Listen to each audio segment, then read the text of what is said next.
everyone. Thanks for joining us on the last day of the intensive, Social Ecology Intensive. We've had a really amazing series of days here and talks, and more formal and less formal, and it's been really engaging and wonderful. So we're really looking forward to today and what's going to happen this morning. So for those who I haven't met, my name is Claire. I'm the operations director here at the UBC Farm, and we've just been hosting and co-organizing this event for this year. Thanks to Susan, who brought some treats for us this morning. There's a few more from our local bakery called Dough Girls, which buys from the farm, so we always like to support Dough Girls. That's awesome. That's good.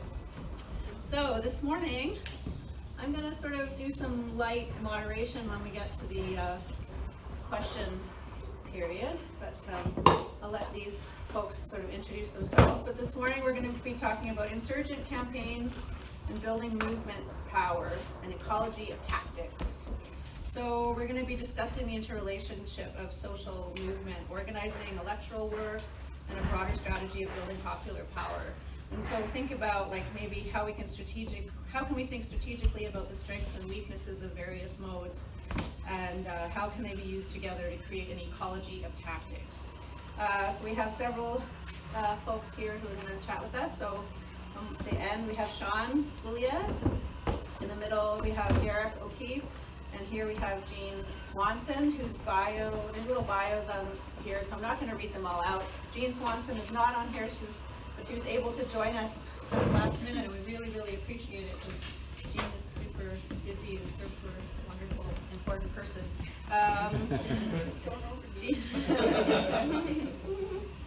So Gina Swanson is currently sitting as a city councillor here in Vancouver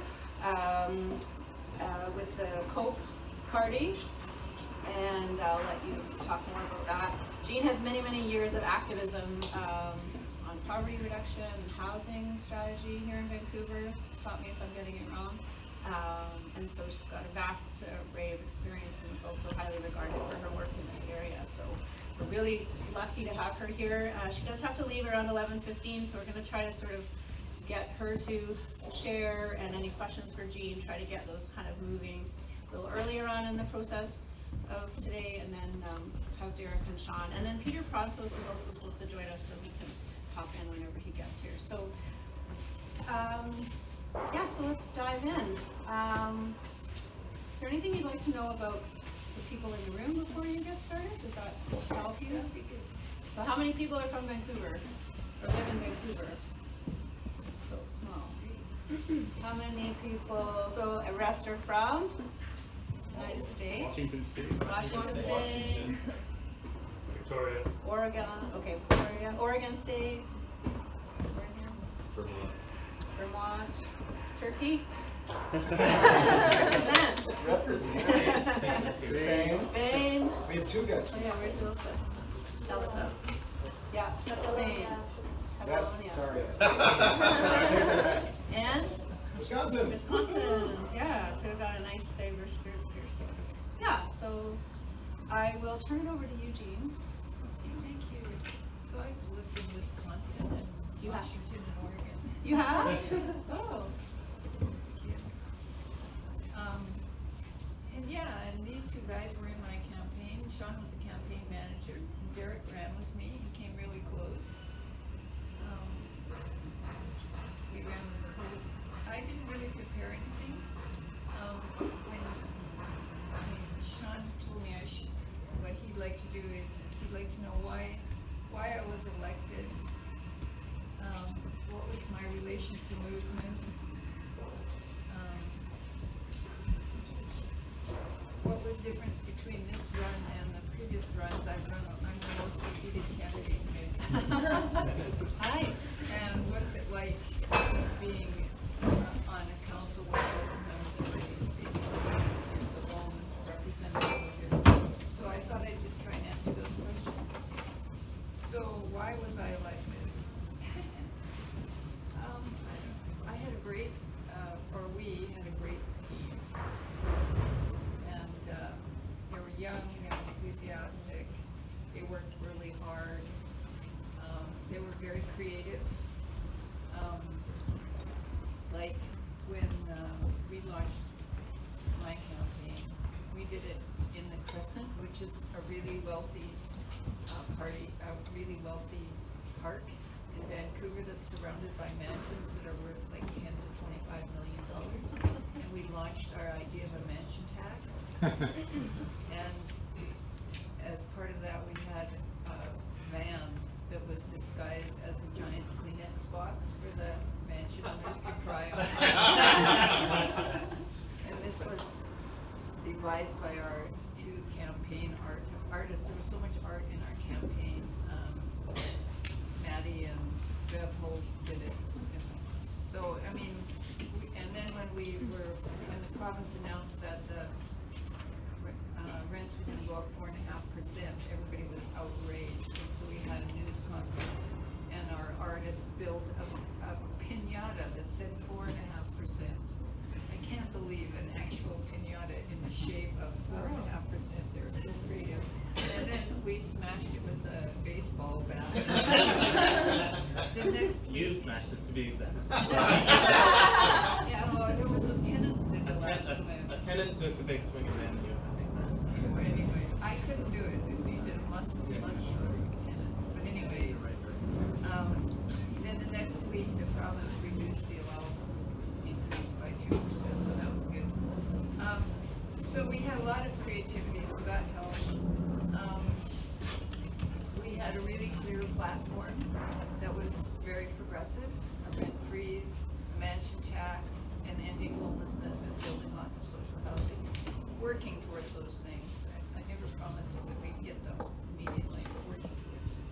And it had a lot of resonance, and we had a tactic of we had a rent freeze petition, and we used that petition to get names to go out and pull the vote on election day, so all of our volunteers did that and did that.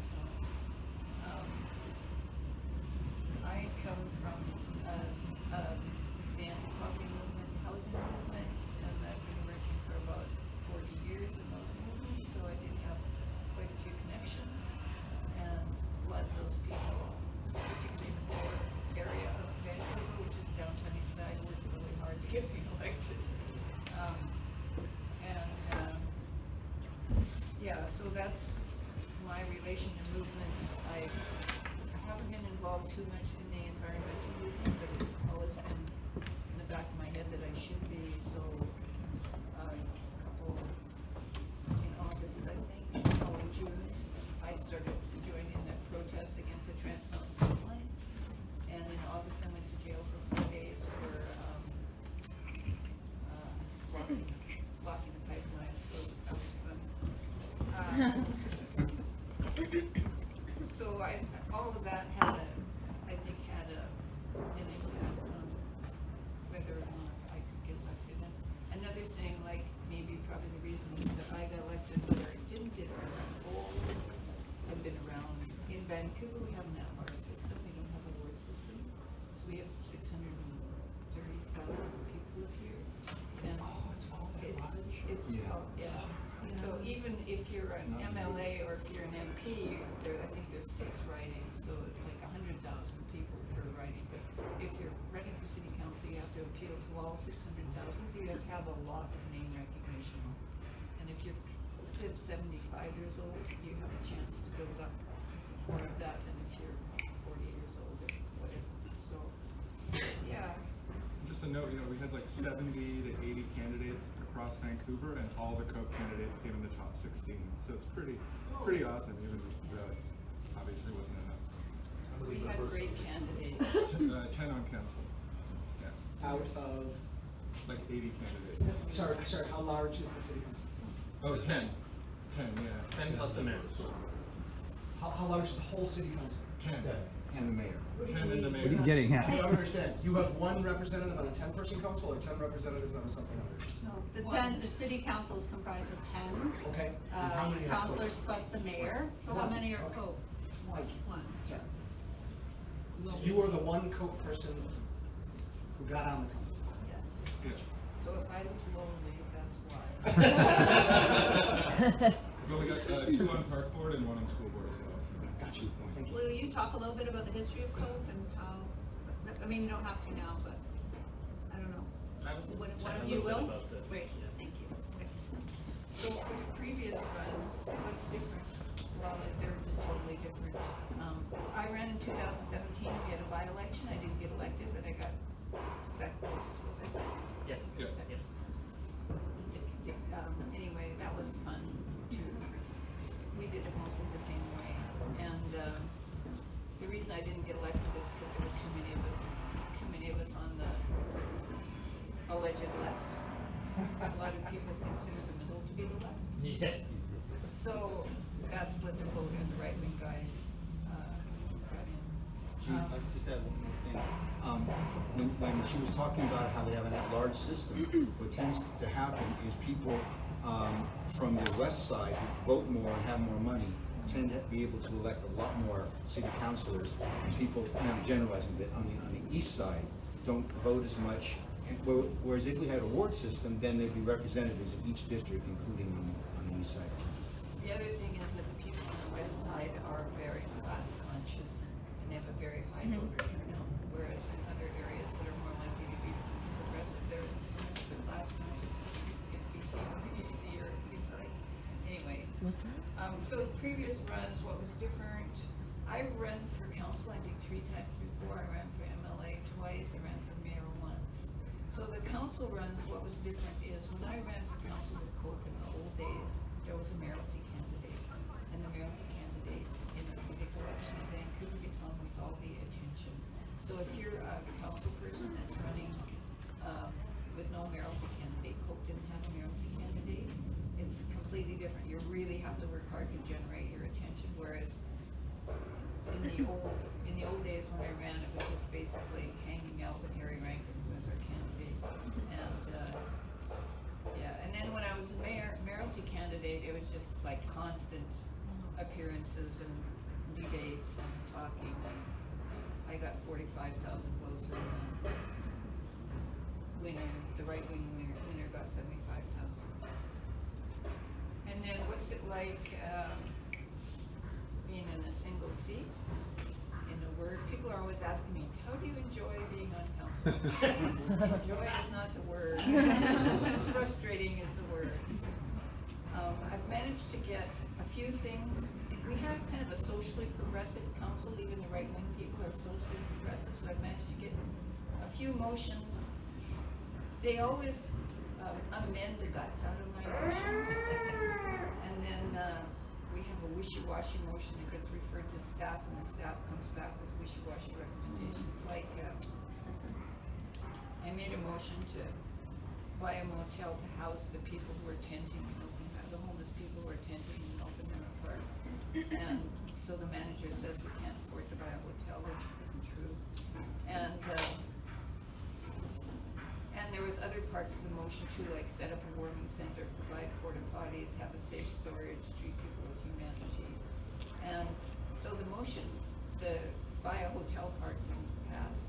The warming center part passed, but then it never happened because the manager said it was already warm outside. The safe storage hasn't happened. And the only thing that's basically happened is the porta potties. Plus, I think, because I'm up there constantly saying you have to treat these people good, they haven't been completely kicked out yet. But it's nothing really, right? It's nothing. Like, we campaigned on ending homelessness, which we could do if we had $200 million, we could build modular housing, we could end homelessness in one year. And here I am.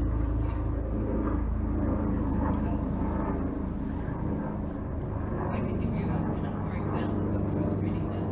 Like, I'll give you one more. So we have this bylaw in Vancouver. Okay, we want a rent freeze.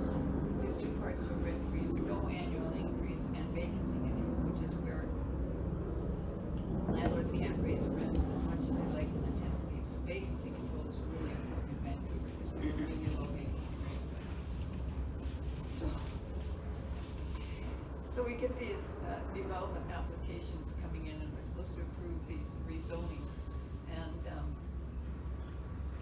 the developers they're building rental housing, and because it's rental and not condos, the city is giving them like $1.2 million in waivers of fees. So I'm like amending these motions to say,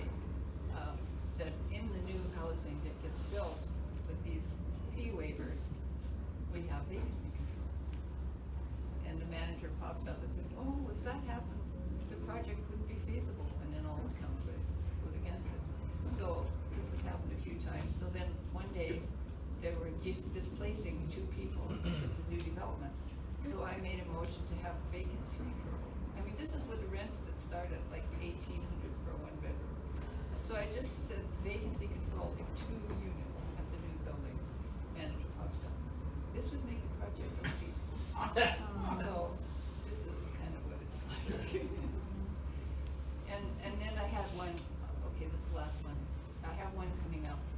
We have this program on in Vancouver. The old council had it. So if you're in most areas of the city and you demolish rental housing, you have to replace it with rental housing. But there's some areas where this doesn't apply, and one is these areas on arterials that are zoned C2. So I have a motion coming up next week to require rental housing construction in the C2 zones if rental housing exists there now. So if there's condos there now, they can build condos. But if it's rental, they have to build rental. They can't destroy rental, so they can build condos. Okay, very reasonable. Big letter from the Urban Development Institute. This is the landlord lobby basically threatening a capital strike if this thing passes. But it's not public, right? It just goes to the councillor, and if you ask them if you can release it. I mean, I've done this before. I haven't done it with this letter. They said no. So anyway, it's ongoing. It's kind of fun to poke at them. Anyway, I'll shut up. No, it's great.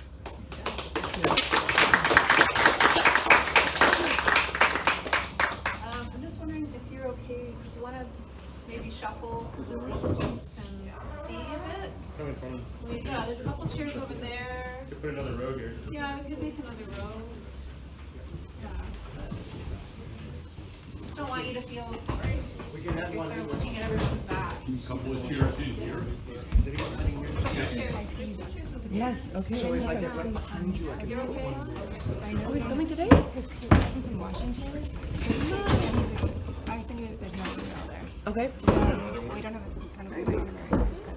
Oh, Okay, you okay. had the same grade. We should touch base with Claire, because I'm not even sure how he's working with librarians. Okay, so you can invoice me. Okay, so we need to talk about the break. Talk about this. I'm gonna have to run again. If they're interested. 2 hours. But I'll come back. You didn't finish. Yeah, well, yeah.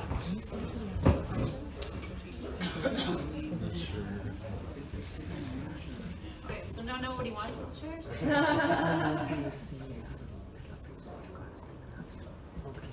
Okay, great, thank you for that. Thanks, Jean.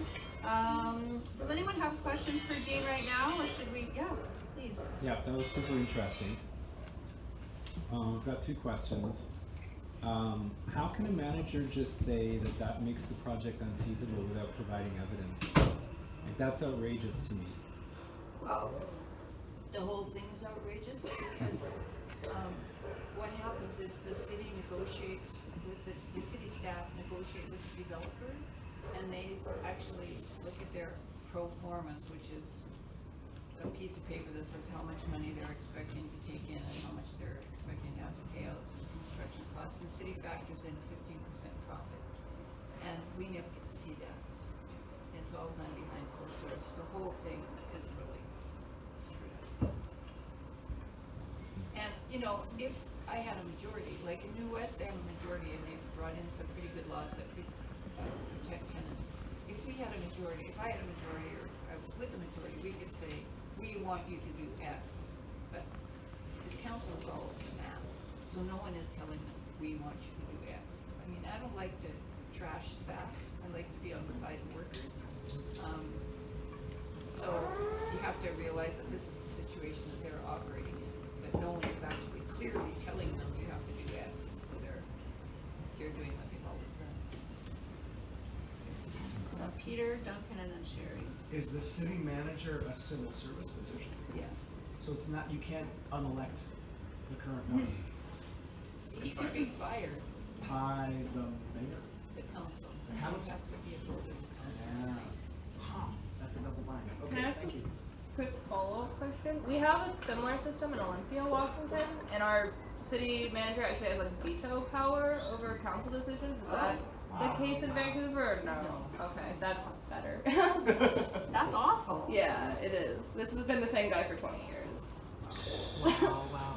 That's awful. Okay, Duncan? Side note. Yeah, I'm gonna go back in my drug animal synapses, and I was 74, 75. Cope had, if not, Cope had a plurality, certainly a very strong presence. And the linchpin demand was for a ward system. What, I'd like an explanation, what the hell happened? Yeah, I mean, you know, what do you guys think happened in 35 years? Well, the one time Cope had an absolute majority was in 2002. They won 8 of 10. They won every one they ran in that election, but they did it by bringing in a Trojan horse, which was a liberal former cop as the mayoral candidate named Larry Campbell, who had a big media profile and was very considered charismatic. And basically, once he got in, he walked back a lot of their key promises. He was supposed to have a binding referendum on the Olympics coming to Vancouver. He watered that down. And basically, they held a wards referendum under Larry Campbell, but they totally under-resourced the pro-ward side of things. And a lot of people feel that like the power brokers within that municipal government who were supposed to be implementing Cope's program undermined the referendum, and they lost the referendum on wards. And that was the last time wards were seriously considered. But the current mayor could bring in wards.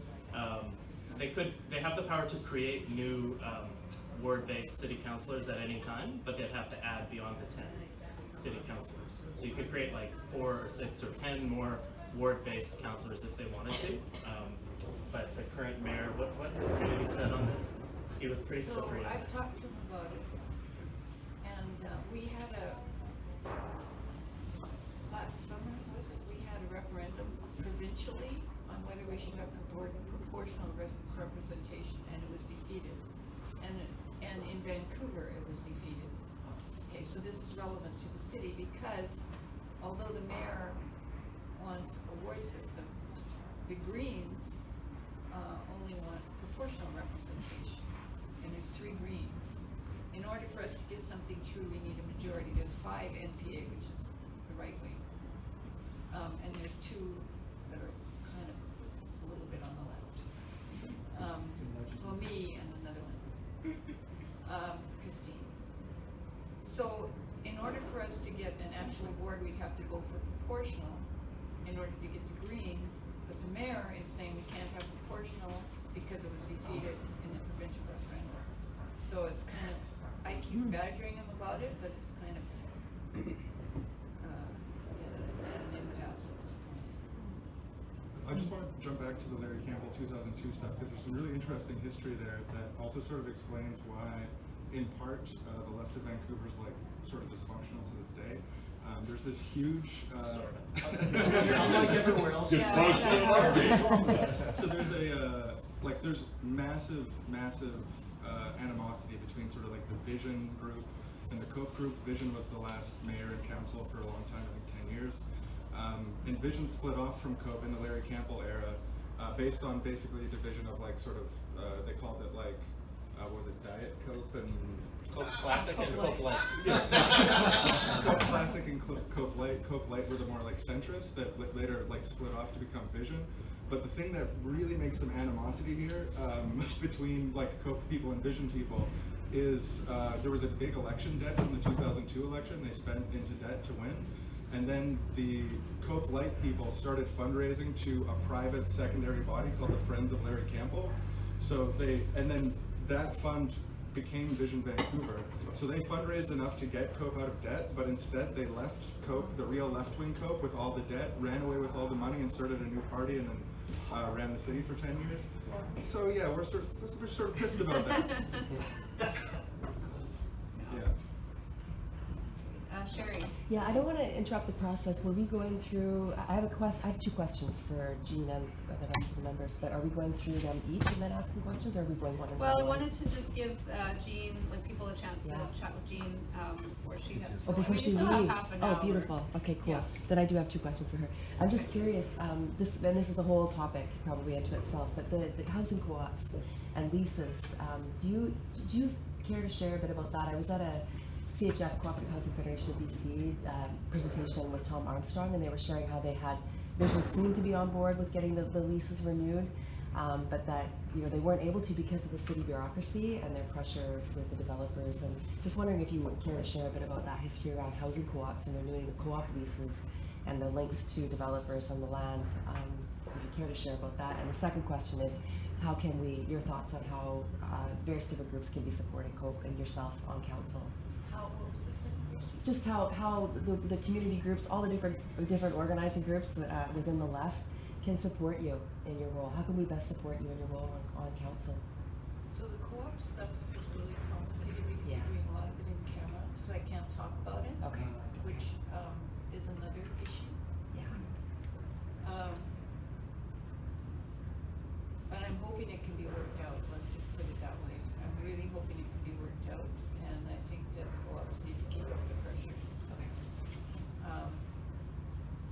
And I don't think anybody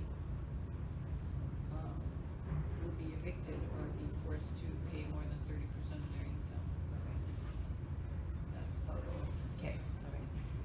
And for how you can support, it's not so matter, it shouldn't be a matter of how you can support me, it should be a matter of how I can support you. So what's happening is like the tenants union said, can you do this motion on renovation? So I did it, and then they came up to support.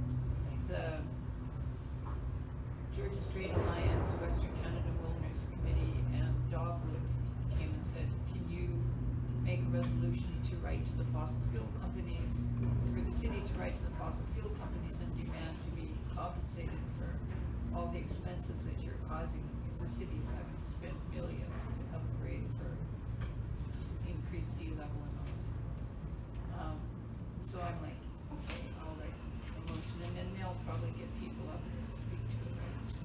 So, and then a few other things happen, like this C2 motion that I was telling you about. A few people will probably come and speak to that live in places that are zoned like that. So, and usually on our COPE, we have a COPE email thing, and they say which motions are coming up, so that if you wanna come and support them or write in to support them. But it should be me supporting you, For not sure. vice versa. I would work together. Okay. Okay, I'm wondering if it's okay to hold I just know there are a couple of questions or comments here. Would it be okay to hold them and move on to Derrick and Shawn, and save them for the end, or is it something you feel is burning that you want to ask right now? Mine's just about code strategy in general, so whenever. Okay, I think that'll fit in. And are you okay to kind of wait?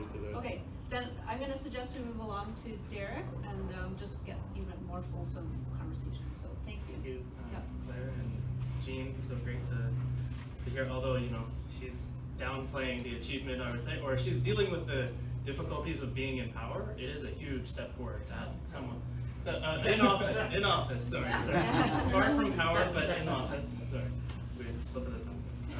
That's what we're aiming for, next election, 2022. No, but as my presentation will get into, I think everyone, including the candidate in Jean's case, it was kind of a special electoral campaign, because we viewed it as far more than having an electoralist mission. So anyway, thank you to the Institute for Social Ecology. I identify as an eco-socialist, but I think social ecology is a really important set of radical ideas and practices. And what I like about it, from my reading of some of the people who contributed to it and the way I see people practicing it, especially in the United States, is it is pretty ecumenical compared to other parts of the radical left in how it practices and really synthesizes different radical ideas. So I'm really happy to be here. Just want to mention that we are on Indigenous land, of course. I'm sure has been acknowledged here many times. But often when we're talking about housing and municipal politics, we're talking about real estate.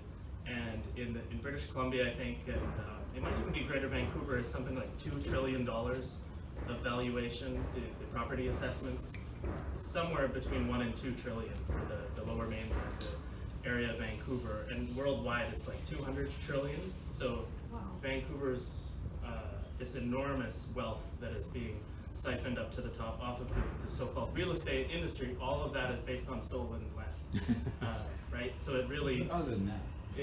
it's all about, and when Americans are in the audience, I like to mention when we're acknowledging the land, that in fact Donald Trump's family's original fortune was made off of a business in Washington State, downtown Seattle, and then later in the Klondike, northern BC, and the Yukon gold rushes. Trump's grandfather had a hotel slash brothel slash store there. But all of that wealth that he generated, Trump's grandfather, was off of stolen indigenous land, off the gold rush, which was stealing from unceded lands. And then he went back. They wouldn't let him back into Germany, so he came to the United States, and then he used his initial fortune to become a real estate monger. So yeah, I just want to go a little bit into the strategy, because I thought it was really interesting the way this session was framed to talk about an ecology of tactics. And because when you say you're going to run a left-winger in an election, people usually then just start debating whether you should run an election.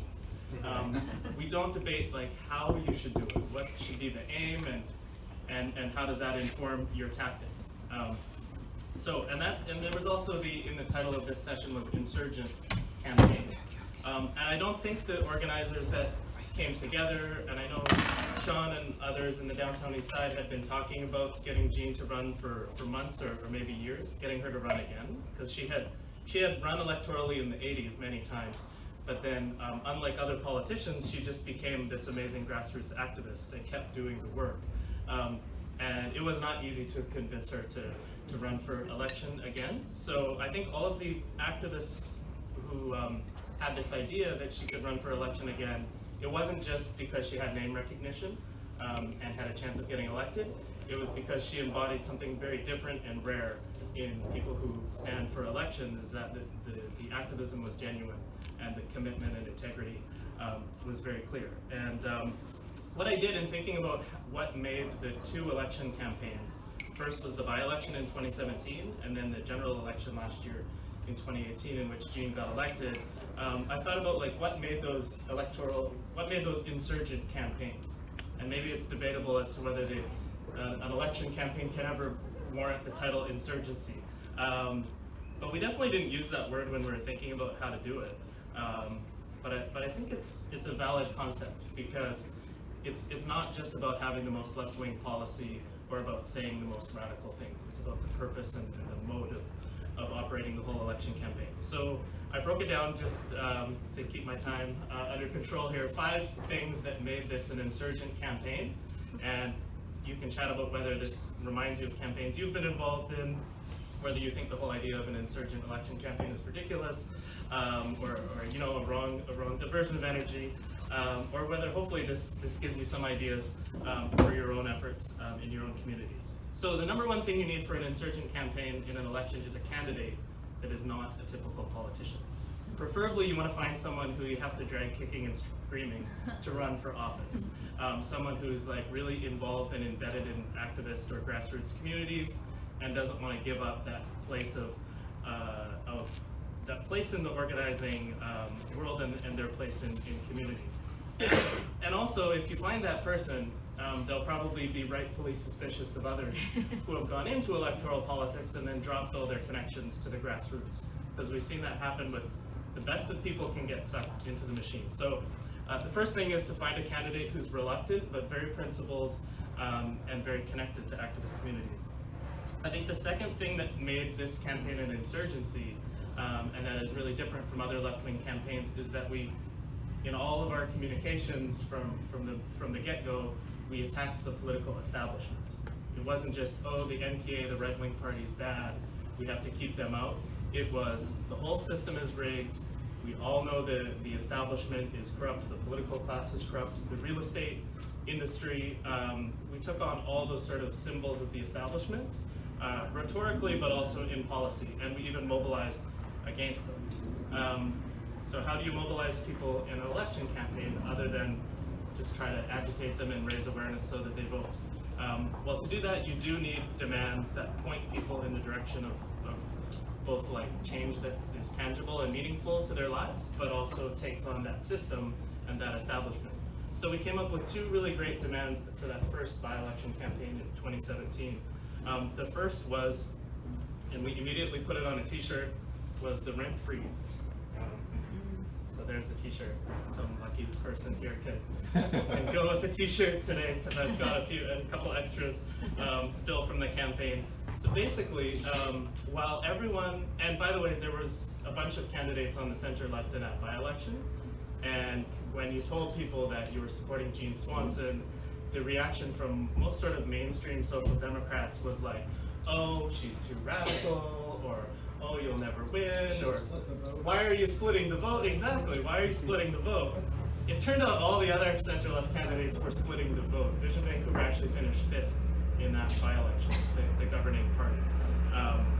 So anyway, but the point is, you just ignored all that talk saying you shouldn't do your insurgent campaign, and you focus on the demands that you have. So we had the rent freeze, which was incredible, people signing up, but you would just stand there with the t-shirt and people would come to you and sign your petition. You didn't even have to engage them in conversation. And we did a lot of street-based campaigning, engaging people like that. And then the second one was the mansion tax. And the mansion tax is the idea of progressive property taxes. We were aiming specifically at homes over 5 million, because the real estate market is so absurd in Vancouver. You have to get to 5 million before it's like truly a mansion. There's a lot of $3-4 million homes that are just sort of one level rundown homes because the land values have gone so bonkers. So what we did, and so you have to have good demands. The fourth point is you have to be creative and in your face about how you put those demands out there, because the media will ignore you. One reason is that the media will ignore you if you don't do that. And it turns out even the mainstream media will give you relatively sympathetic coverage if you make it really interesting for them. Like they love the giant Kleenex van, which was branded as Genex, by the way. Genex, and driving around the mansion area to taunt them. So that's actually how we introduced the mansion tax in 2017 in the summer. We needed a media event, so we actually marched down Point Grey Road to the richest, the wealthiest, the most expensive home in Vancouver, which is the compound of Chip Wilson, the sexist Lululemon founder. Some of you may know of. He's a billionaire. His property was valued at $78 million. So we just marched down there with signs that said "Tax the Rich, Mansion Tax."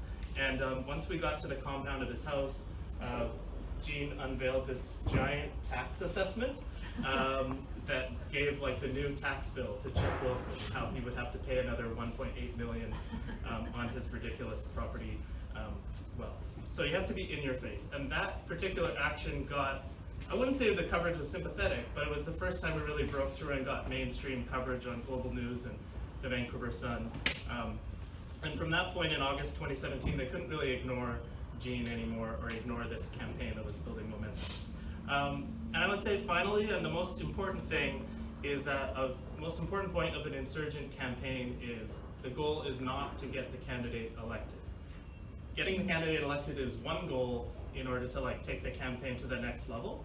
So in an insurgent campaign, you're constantly urging people to mobilize, and you're constantly telling people that once we get people into office, not power, once we get them into office, we have to continue to mobilize, because even the best people with the best policies won't be able to make the system change without a big movement behind them and with them. So, and this is extremely unusual, but you are starting to see it, even in the Bernie Sanders' second presidential campaign this year, you're seeing the campaign using its lists, its contact lists, to like get supporters to picket lines. Or get supporters to take action in favor of other social movements. It isn't just about getting the candidate election. And we elected. We probably did this to a fault, especially in Jean's first campaign. Having her go to rallies and be involved in, there was one campaign, I think it was the day before Election Day in 2017. We had her going to a press conference by artists who wanted to launch an artistic boycott of this big developer, Westbank. That was doing this horrible, I don't know what you call it, developer washing art art exhibit, which was really just promotion for all their different gentrifying development projects. But no political campaign in their right mind would send their candidate to launch this new artist-led initiative the day before an election, except that it was important to activists who were involved in our campaign, and we just believed that being connected with movements and helping them do what they needed to do was more important than the election itself. Anyway, all of that to say, the political insurgency worked more or less, because even though we finished second that first year, I think we all felt that we had won. There was like, and you know, Jean thought she was going to finish 4th or 5th. So then when she finished second, it was this huge breakthrough, and it kind of proved the concept that you could run this different kind of election campaign, and if not win office right away, you could at least overturn the discussion and point people in a direction of really revolutionary change, even if those wins are very gradual. So even if so the next year when Jean got elected, it was almost not as exciting as the first year's campaign, where we broke through and changed the whole political discussion. And by the second campaign, like all those mainstream people who said it was a crazy radical idea, were like, oh yeah, of course we support Gina Swanson. You know, and now it's like, well, she goes a little too far on these things.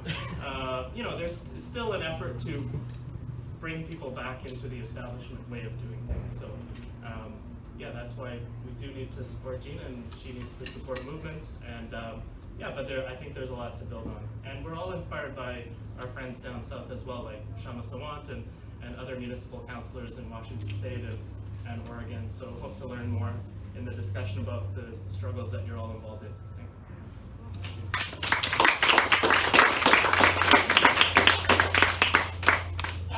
I'm going to suggest moving along to Shawn, and then sort of maybe having some more questions around hope, and then Peter here's got some things to share too. So is that okay? Yeah. Cool. Yeah, my name's Shawn.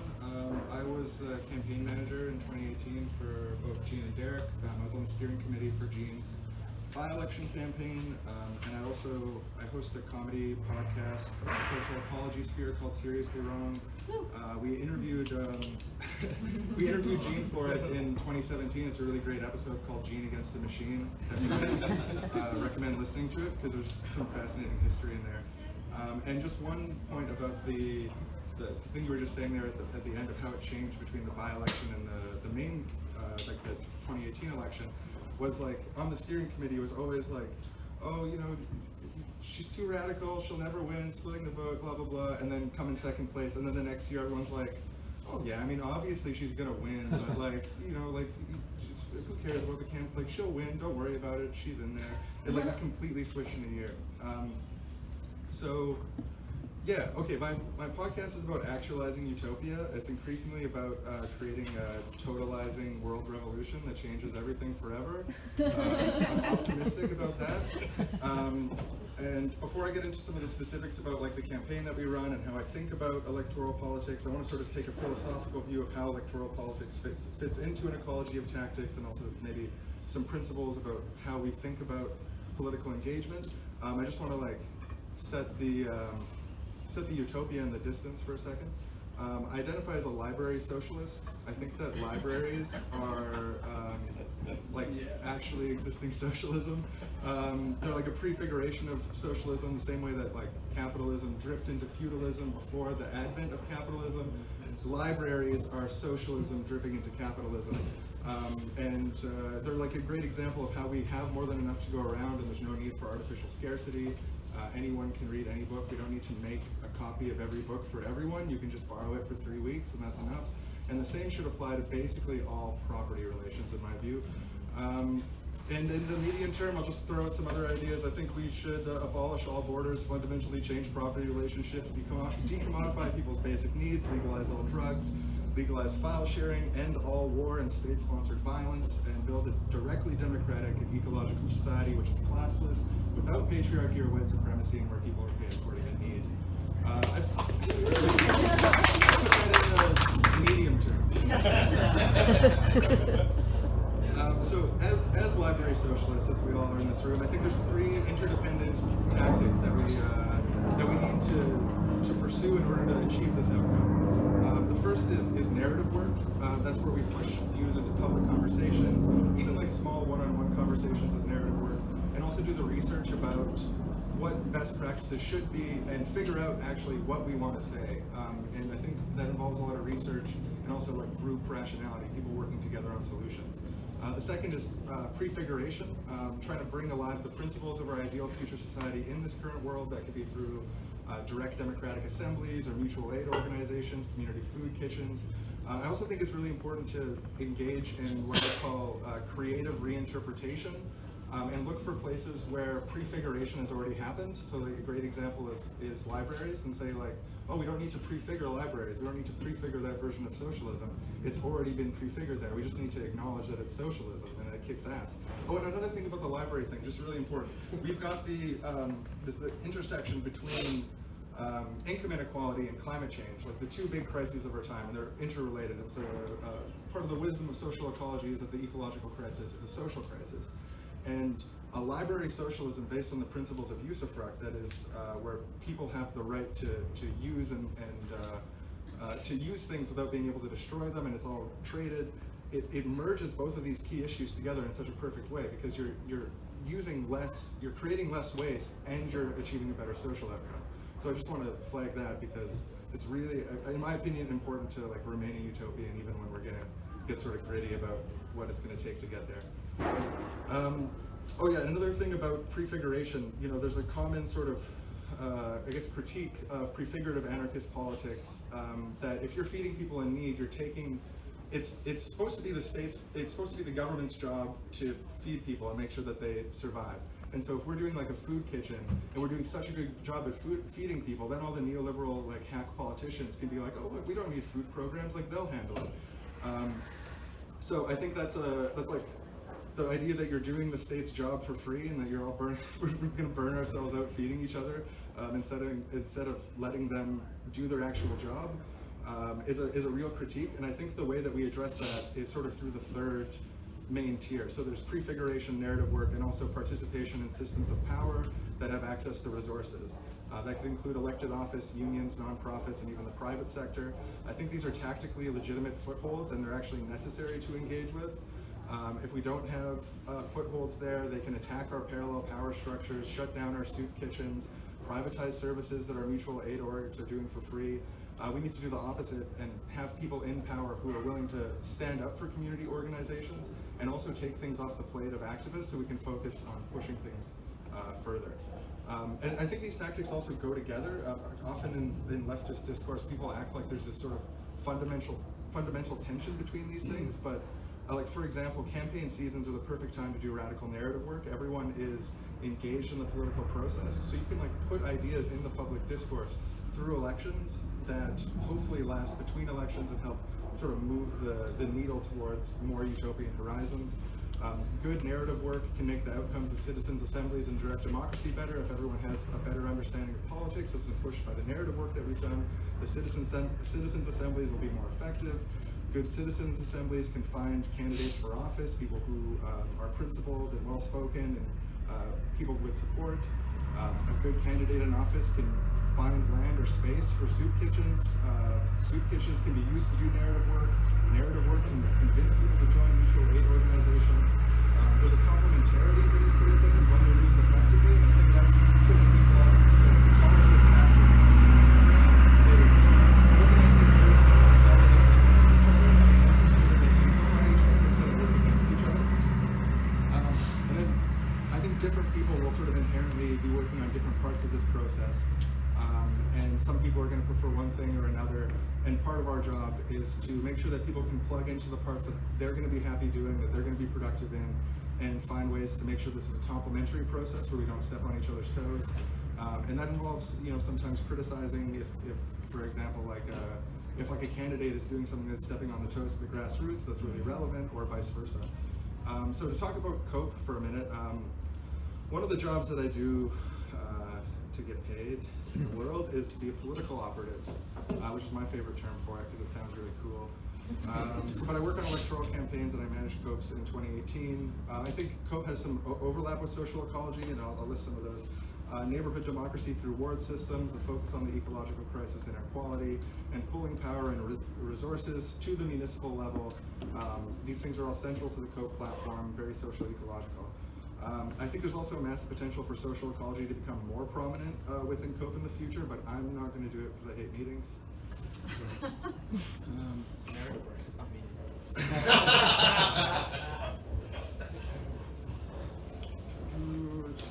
Skip ahead to save time. So yeah, we ran 7 candidates, we elected 4. We successfully, it's sort of like a controlled burn. My job was there's like this wildfire and like pointed in the right direction towards Chip Wilson, Vision Vancouver, and the billionaires. But also because campaigns like suck, I got burned, I think Derrick got burned, a lot of people got burned. It was really, really sad to see 3 awesome candidates not get elected, and that was sort of the takeaway on election night was not happiness about our success, it was sadness about these 3 awesome people that I'd come to know over several months, and just what a loss it was for Vancouver that they'd opted to not elect them. But I think that pain is part of electoral politics, it's part of campaign season. Zero-sum races for limited resources bring out the worst in people, and political seat is most certainly a limited resource, it's a scarce resource.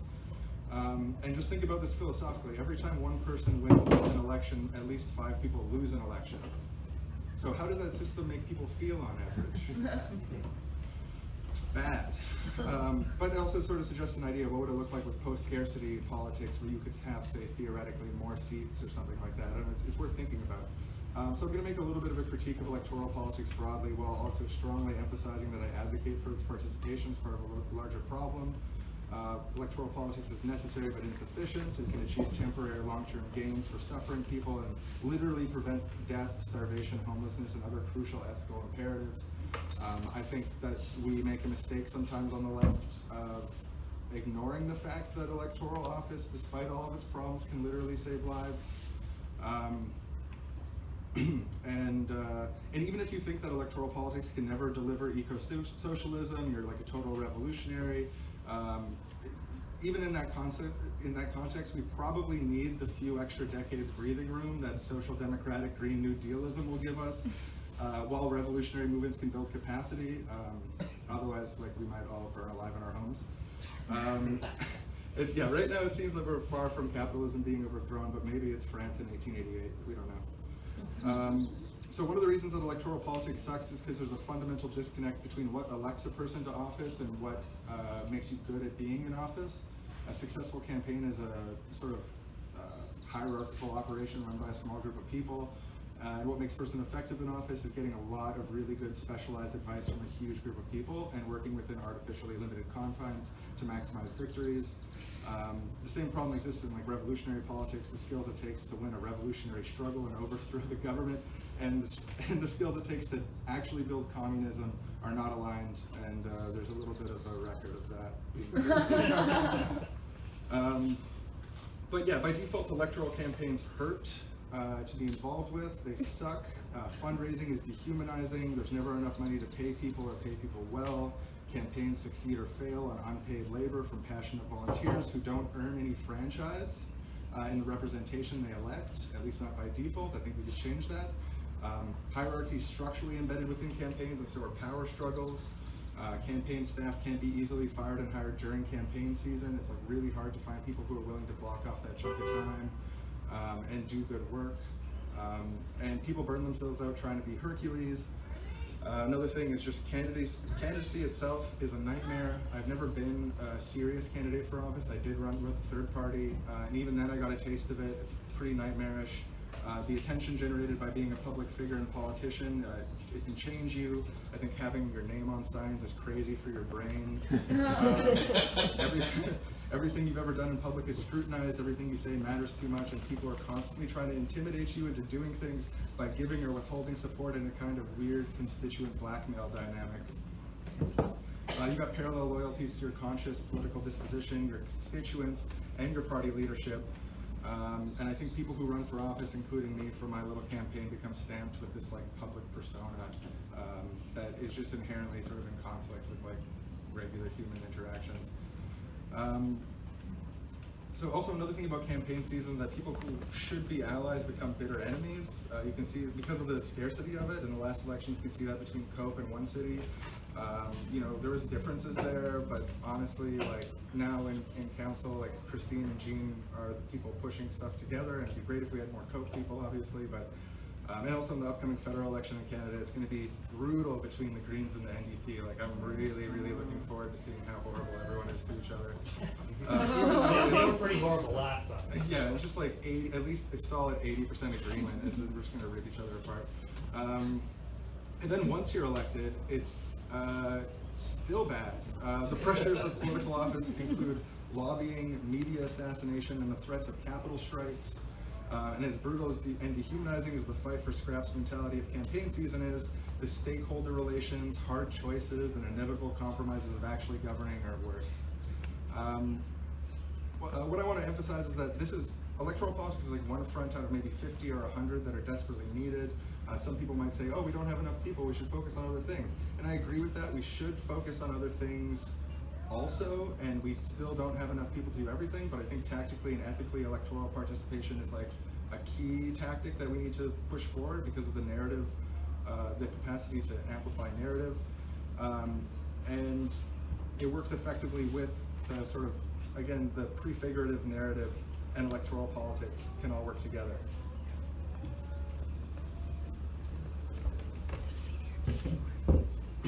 I think another thing is that we need to, this sort of relates to my idea of prefiguration, is that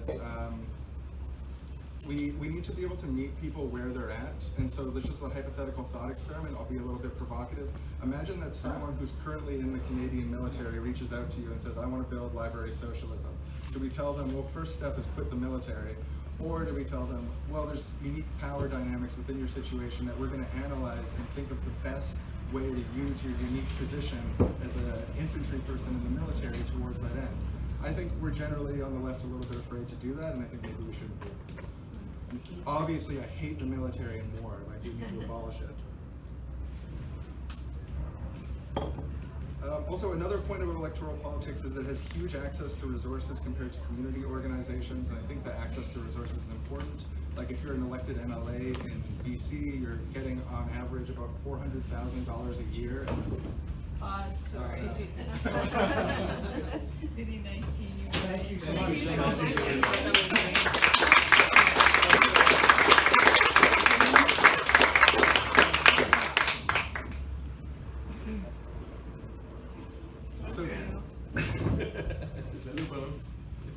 Between the salary of the MLA, the staff of the MLA, and like the spending budget and the office is like $400,000 a year.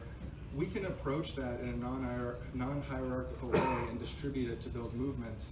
I think political parties and political organizations in the norm are sort of afraid of that kind of thing because it means decentralizing power from the unelected people like chiefs of staff and like party presidents and so on. But it's worth considering, you know, what could you do with $400,000 a year? And think about an electoral campaign not as a competition to like elect the riding, but a competition to generate enough political consciousness in an area to convince the state to give you $400,000, and it seems a lot more appealing.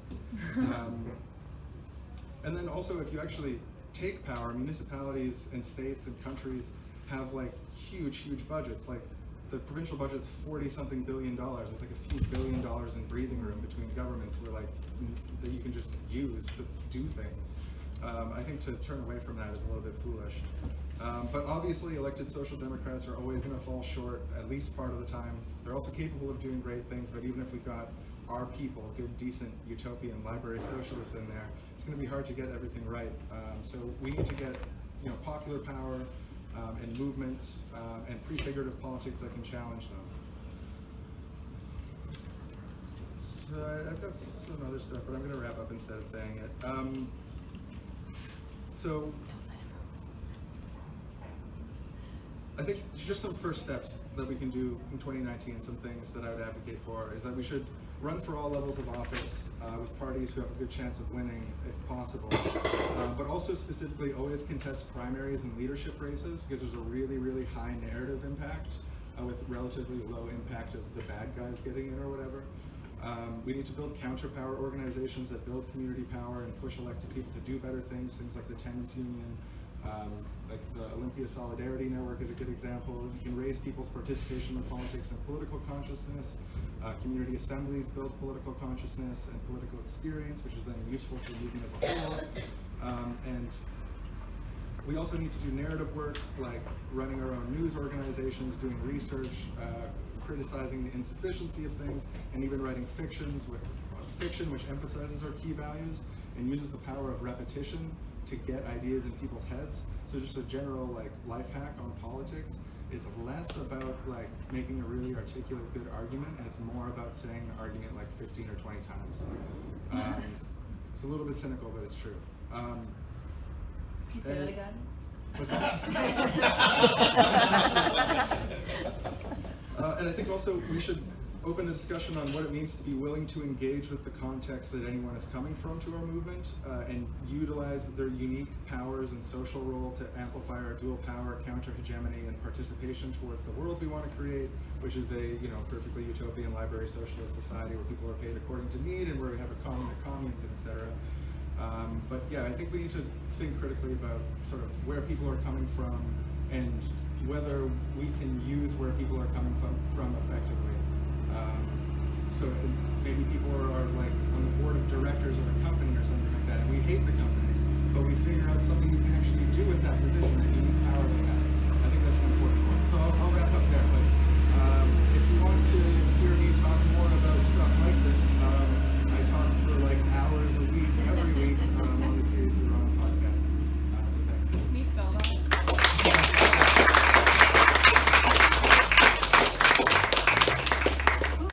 A few minutes asking questions and getting into dialogue with these folks, and then we'll jump over to Peter. So, argue with one thing, Shawn. can you argue? Yes. Oh, just one thing about how horrible it is to be a candidate. Yeah. It's everything is contradictory in life, right? So I actually thought there were a lot of things that were surprisingly easy or good about being a candidate.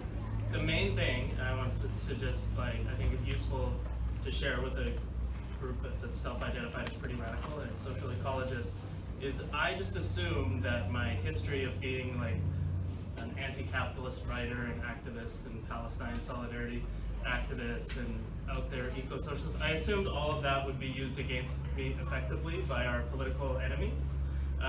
But to my disappointment, I wasn't red baited hardly. I was barely red baited.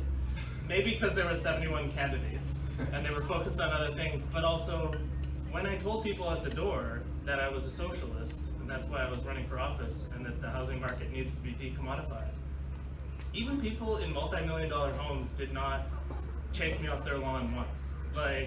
It's the thing of presenting your ideas, even if they are quote-unquote radical, in a mainstream election campaign. As long as you just act like these ideas are common sense, there's a good chance people are going to hear them as common sense, because even people who will never identify as a radical or as a socialist or anti-capitalist have to concede on some level of their consciousness that capitalism is destroying the planet and creating massive inequality. It's very hard to deny that at every level of your being. So I don't know, I found it a really great thing to be able to talk to neighbors I had never had a political conversation with before, because I'd kind of come out as an anti-capitalist, and they were just cool, yeah, let's talk more about it. And it turns out they're just as radical as I am.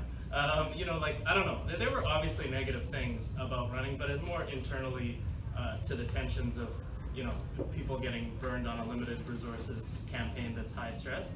But in terms of getting to present your group's ideas, and it's not just your ideas as an individual, you get to present your group's analysis of a better world is a pretty great thing.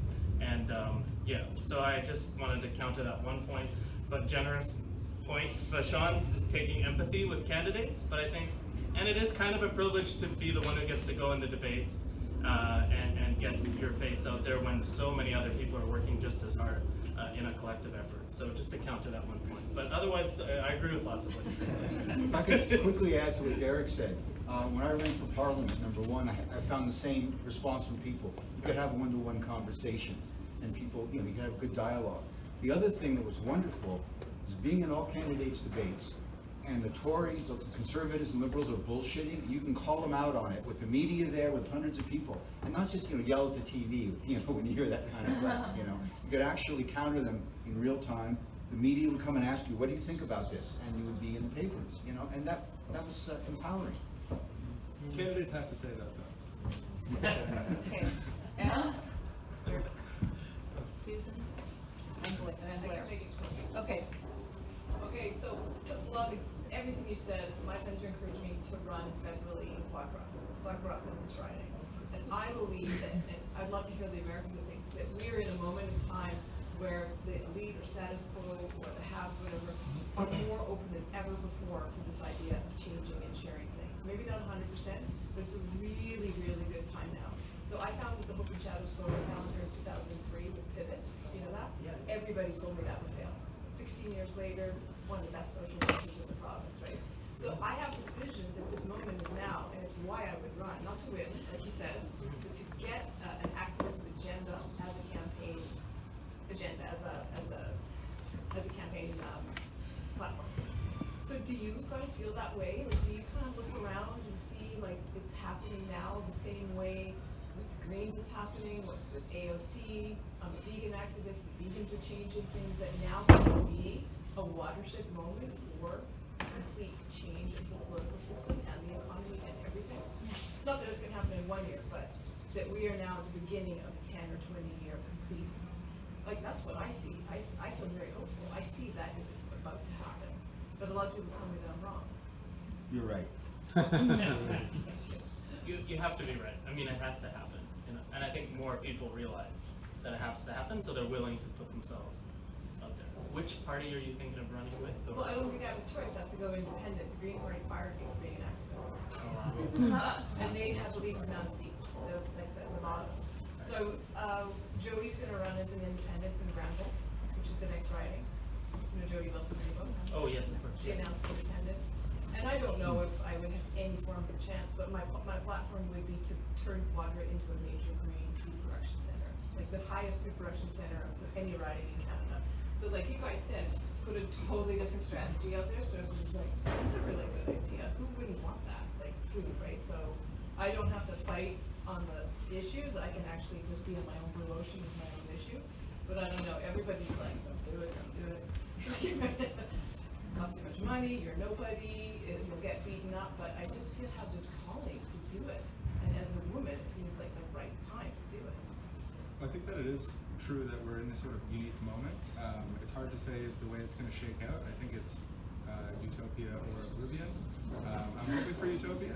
I guess we can talk about this after if you want, actually, about the electoral tactics around independent candidates. It's really, really hard in Canada, and going with a primary campaign like within the NDP or something like that might be better, but we can talk about that later. But I think you're right about, like, there's a moment right now.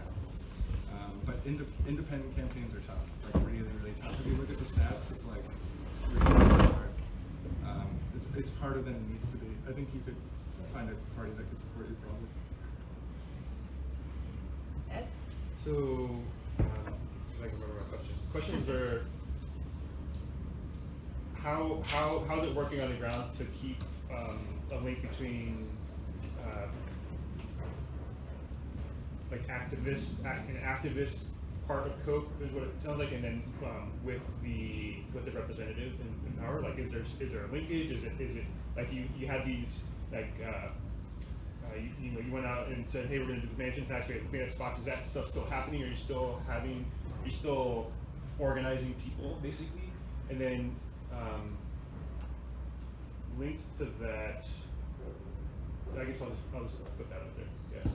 Yeah, so there's committees that meet through COPE around different policy sections, and that's still been going on. But after the election, people put their all into elections are completely exhausting, and so like the energy goes down a lot after the election. So it's a struggle that's continual to bring people into the process and keep the energy up. But yeah, there's like committees through COPE that are connected to the grassroots, and then also Jean interacts directly with a lot of like activist organizations like the Tenants Union and stuff like that are bringing ideas and support to her and vice versa. I I just have one moment? Of course, yeah. I think it's very lucky that Jean got elected. I mean, I like to think I would have done it the same way too, but she's someone who's been doing it for 40 years, so her connections with so many different movements are so organic that it is happening through Jean as a person. But I would say we were totally unprepared for that question of what to do after you get candidates in office. Because this all started as a long shot by-election campaign, and yeah, I don't think it was thought through, and I would say, so there isn't a good mechanism for that. We don't have neighborhood-based assemblies, for example, that COPE is supporting. I think we should have neighborhood-based input, preferably in an assembly form. There's nothing like that. And also I would say there's a debate amongst Jean's sort of core supporters of whether the mobilizing around her should be done through a political party at all. As in, should COPE be built up as kind of a new kind of political party, or should it be done directly through the social movement? And it's, I'd say it's a totally unresolved debate. So right now, a lot of it is just happening ad hoc through individual networks. And it's definitely a weakness. As hard as it is to imagine getting elected, you have to imagine what you'll do with those people who get into office. So it's a work in progress, and good question. Can I interject here in response to that and give Erin an opportunity to share about our place, Vancouver? Okay, I want to get to Blair's question and then, The neighborhood assemblies directly relates to what he's saying, Okay. if that's okay. I don't know if I'm putting Erin Grant on the spot to share about that. Well, I'll just say that we have Erin Grant from Our Place Vancouver here and her team. I'm seeing some other beautiful faces here. Just to acknowledge that the city, and you correct me if I'm wrong, if they contributed $40,000 to co-creating the citizens council process in the inner city as a pilot, and they're in the process right now of co-creating it, building off of Our Place's 10 years of collective impact place-based approach to organizing and advocacy. And so yeah, I mean, we're in really a real opportune time for COPE to be supporting that. The launch is on June the 13th afternoon from 1 until 4 at Britannia Community Center, and that's exactly what is happening right now in the inner city. So just to put that out there. I don't know if you want to add anything more. And it's through a reconciliation lens, and I would ask smash the cis-hetero-colonial patriarchy as well in that thing. Yeah. Do you want to add anything? No. Just like over the past year, we've been working on looking at different kind of models from across America, Portland, Dallas. We had a governance forum last May, and I got to do a little bit of from that.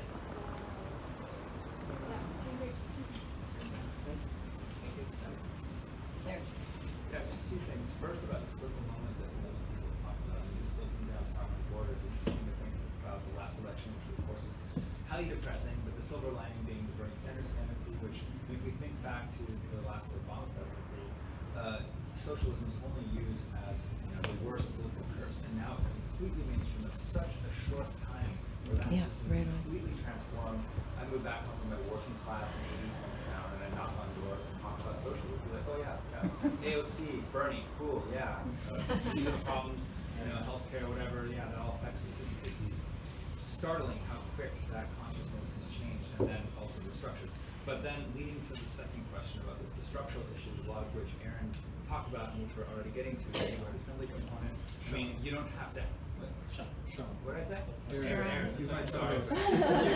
You used in my mind. You're just the wrong voice. In any case, about the scarcity of seats, and this is exactly why Social Ecology advocates this directly democratic councilist approach, that we want to devolve power, decenter it from people. We realize that, of course, the way the system is set up, it is centered in people, but it's just so shocking that if you look at the history of radical movements, these forms have popped up in revolutionary upsurges and social movements time and time again, and yet almost never do you hear like politicians that then, the pendulum that you yourself described from like the streets to the state, that they don't try to couple the progressive content with a progressive form. So why is it that Syriza, Podemos, COPE, DSA, the left-wing Democratic Party don't try to articulate? I mean, you're talking about a little bit with the wards and the councils, but why not make this an explicit plank of every left-wing electoral organization in the world that we want to decentralize power to Beautiful. Democratic form and content?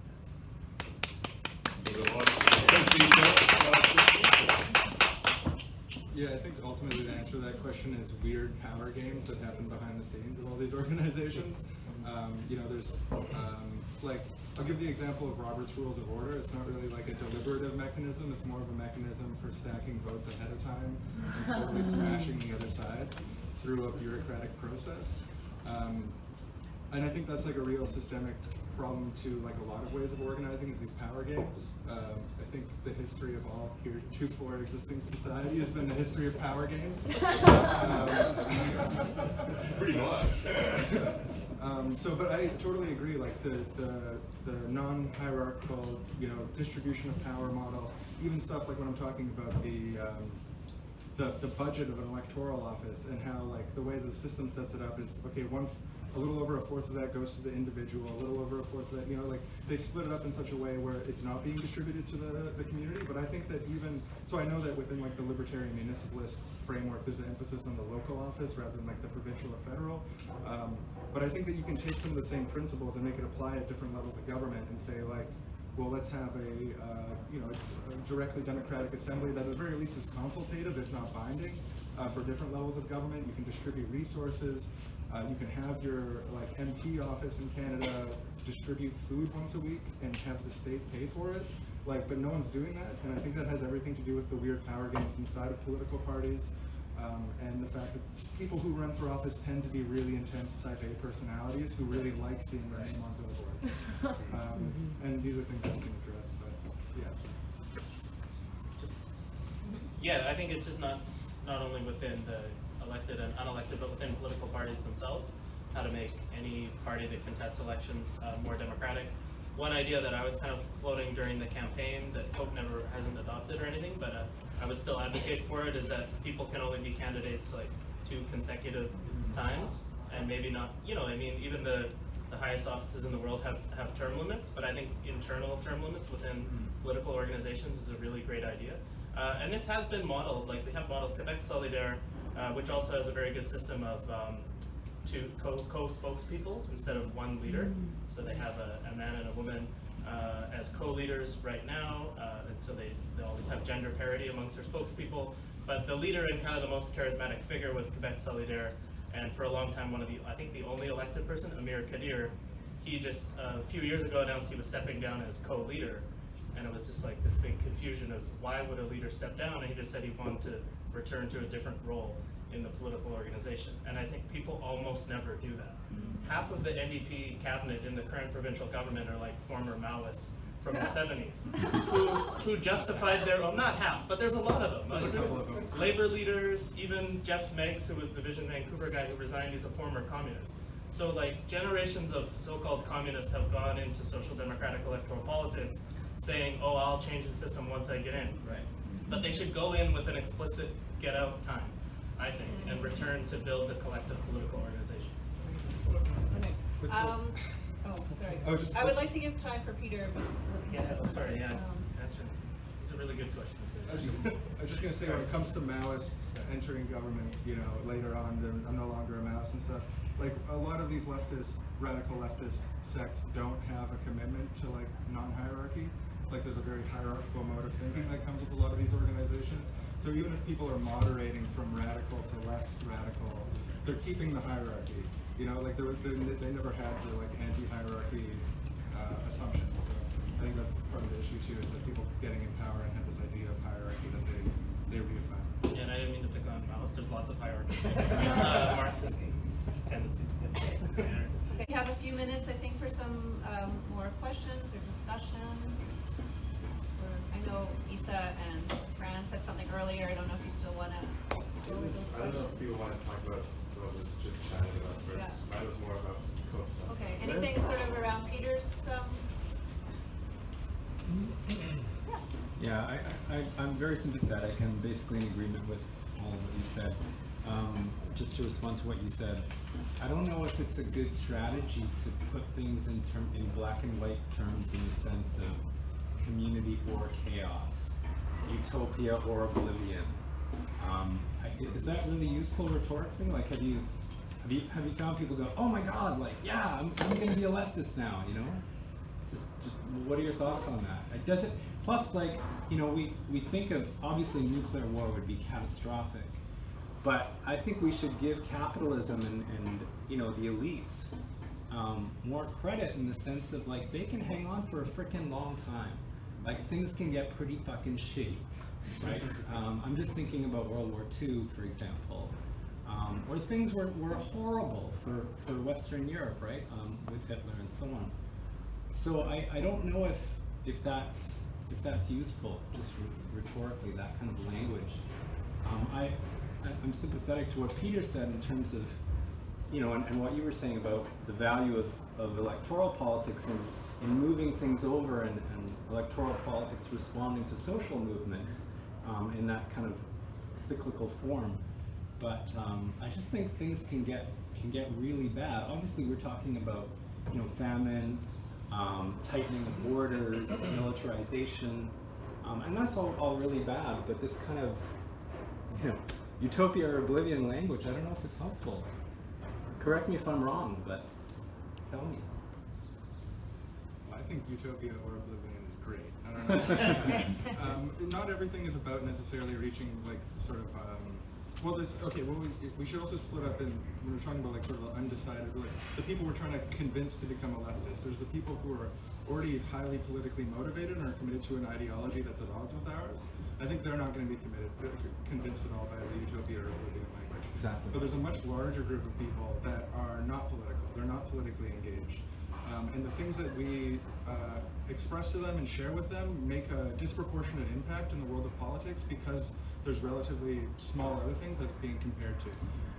And it can also sort of, so I think that the utopia or oblivion sort of catastrophic language has a place. It's maybe not in all instances going to be the route to go. And I think if someone says, hey, isn't there like a continuum between utopia and oblivion that we could land somewhere in between, then obviously you're like, yeah.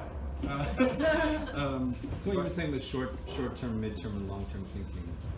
Yeah, well, so and I think like there's a long history on the left of this sort of language, like socialism or barbarism.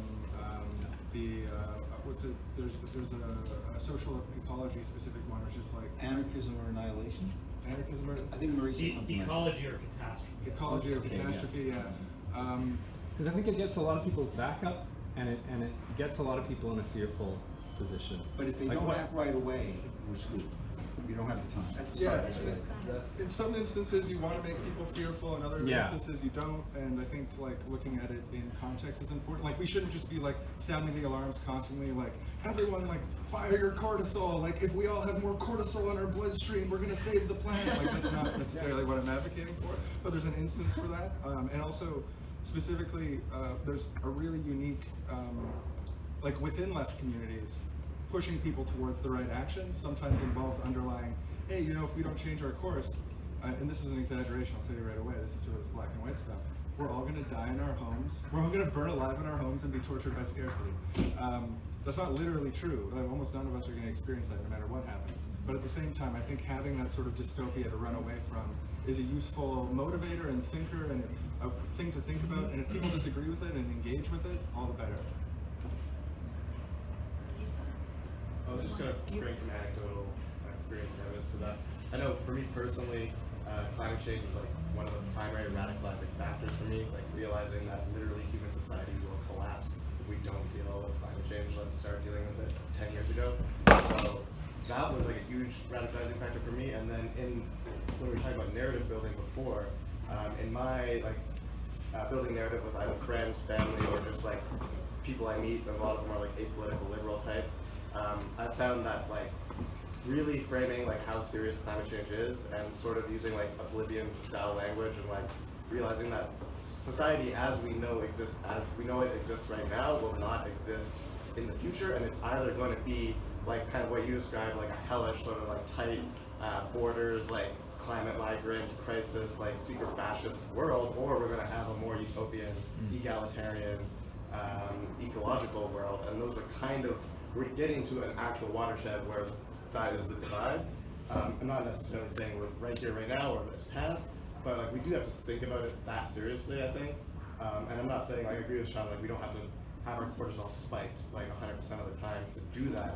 And a lot of times I can joke with people about how we're all gonna die, and it's like still sort of lighthearted, but gets the point across that like this is that serious.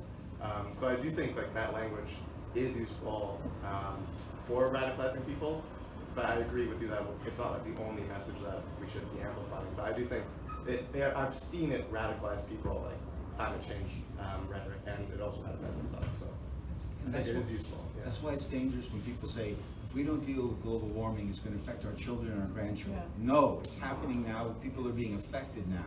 And so that, again, people think, well, it's 40 years away. Our leaders will do something. Or worse than that, our kids will do something. I hate that Yes, line. It's like, yes. oh, the youth of today will come up with solutions, and it's like, no, fuck that. Like, we have to It's come our up with solutions. Yeah. responsibility. Anyway, I hate that narrative. Anyway. Just yeah. maybe throw in, maybe wrap up, I don't know.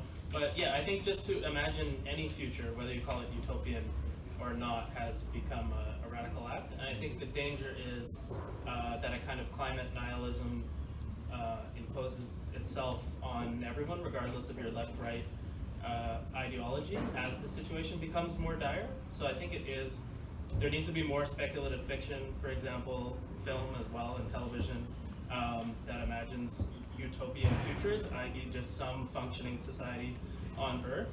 And I think right now the only people imagining a future are the like unhinged billionaires like Jeff Bezos. Like Jeff Bezos watched Elysium, where the rich decamp to a space satellite gated community that's orbiting the Earth. But Bezos saw that as a blueprint. Yeah. Like they're literally doing that. So Steve Bannon just bought a villa down in Tuscany, and he's put a bunch of right-wing spots in it, right? As Italy we has speak. evicted him though, actually. Did they get rid of him? Yes. So I do think like, just again, I think about this like my kid participated in like an art project where they had to imagine 100 years into the future, and then they displayed their work. And like all the children, it was just Vancouver, but all the children just drew Vancouver underwater, or some variation of that, right? So I think, especially even for very young children, we need to develop more, whatever, socialist fictional futures, because it gives you a different kind of thing to imagine. And it counterposes to capitalism, which is such a short-term. Capitalism, a good capitalist can't think beyond 3 months ahead, right? You think over the next quarter. You plan your profits over maybe 5 years and your bureaucracy. But the system that we're all embedded in is by its nature short-term, and by its nature it's going to destroy the basis for meaningful life on Earth. So just by imagining a different kind of working and a longer-term future, I think that, like, imagine if there was like good science fiction that imagined like life on Earth 1,000,000 years from now, let alone just like 20 years from now or 50 years from now. I think that would be inherently socialist in the way it would get masses of people thinking. So anyway, I'm nerding out a bit, but really interesting discussion. Thank you. We all smoked a bunch of dope much last week. Showing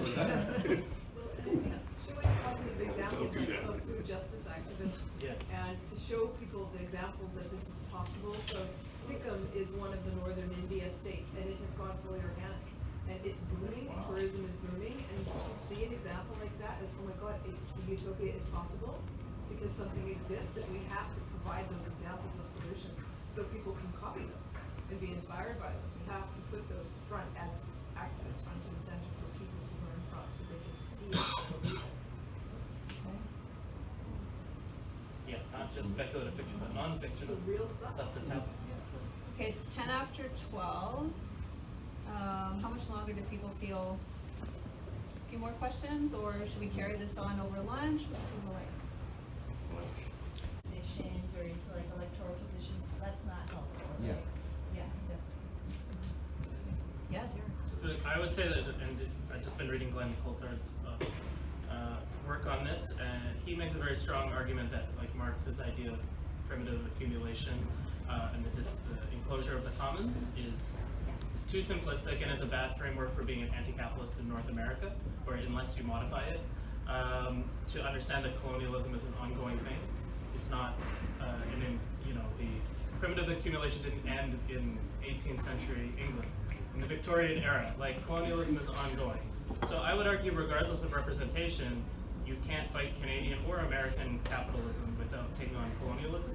And in the American context, like slavery and the development of capitalism is inseparable from the race question as well. So yeah, it's a big question, but just to bring it back to electoral tactics, because we were all kind of promoting a form of electoralism. Sometimes those are just in contradiction to the right thing to do politically, and you do have to make choices. We shouldn't ignore that reality.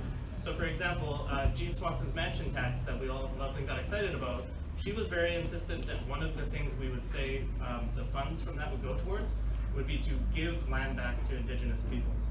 Like to literally use city funds that are raised by taxing rich people to acquire new land to give it back to the actual inhabited owners of that land. That is not a good electoral strategy for getting votes in a city where a lot of people are racist, or a lot of people have investment in the land that isn't theirs, right? Yeah. But it's the right thing to do. It's the right thing to do, so you do it.